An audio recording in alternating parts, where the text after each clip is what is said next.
it must be that way. But at the end of it all, why have all these countries gone down? They have taken power over from the British, the Dutch, the French, the Belgians, and look at the Congo. Look at Nigeria. 45 million people. They don't enjoy our standard of living. Vast natural resources. About 20 persons per square mile. Why? I've asked myself this often. Why? Because I must know the reason, otherwise I cannot fulfill my simple elementary function as a minister of the Singapore government. And I tell you there are many reasons. First, the will to be a nation. If a group of human beings do not want to together constitute a nation, nothing can make them other than superior force. That's what the Dutch and the British did with their empires, and the French. Whether you like the other chap or not, I say that you together constitute my colony, and you are all British subjects or French citizens or Dutch protected persons and so on. Now, each one of them have taken over. And a heterogeneous lot have taken over. And that variegated group must agree that they want to be a people. From the rest in the region, preserving our tolerant, permissive society, our own way of life, and very high standards. But to do that, you must have the will, the capacity to express your desire in an effective way. In other words, you must have leadership. There's no use saying, the Nigerian people believe so and so. Which Nigerian people? East Nigeria, West Nigeria, Midwest Nigeria, North Nigeria? The Congolese Prime Minister or the Congolese President says so and so. Does he represent the 12 million people of the Congo? Nobody has taken a proper census yet. Nobody knows how many tribes there are.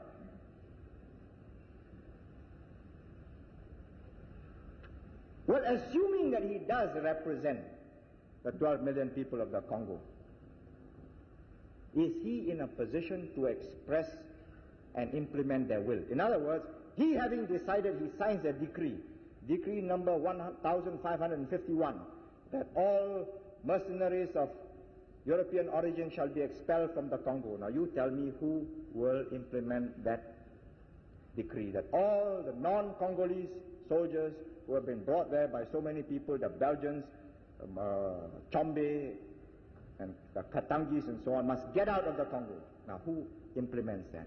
The United Nations is going to send chaps there to serve writs of summons. We serve writs of summons on our Barisan chaps. We say, here you are, Dr. So-and-so, please appear in court on Wednesday. And he doesn't appear in court, well, then we issue a warrant for his arrest. Then he appears. Then he is granted bail. Then the time comes for him to appear for trial. The boy has disappeared because he's committed several other offenses. So we say, right, you forfeit. Where is the father and the mother who stood bail? All right, pay $500. Now, you tell me, assuming that I'm the president of the Ruritanian Republic, I say all foreigners will clear out. Then I say, right, UN Secretary General, please send 10 divisions to clear out all foreigners. You see, at the end of it all, one sunny day, all mortars will be falling down on the palace or the Istana here, just like they do in Saigon. You know how North Indian died? It's an ignominious ending. Mortars, shells, commandos, his own, chasing him. So he ran under the palace walls to escape. Caught, carried in a jeep, shot in a rice field, disposed of. Collapse. Now that's very sad, isn't it? You must have the will and the wherewithal.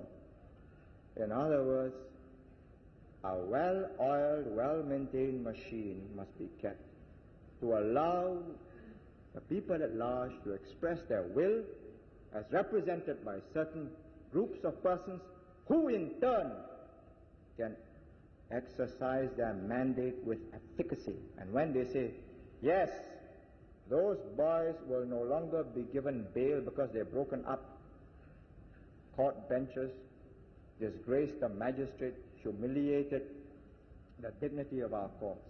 And the next time they do this, they are no longer given bail, and they stay in the lockup until their trial. Now, all this requires an elaborate machinery, of which each and every one of you tonight is an important wheel within that machine. Without you, my colleagues and I cannot govern, because you, and in turn the people in every one of the villages in the 51 constituencies, every street understands that. Therefore, today we can meet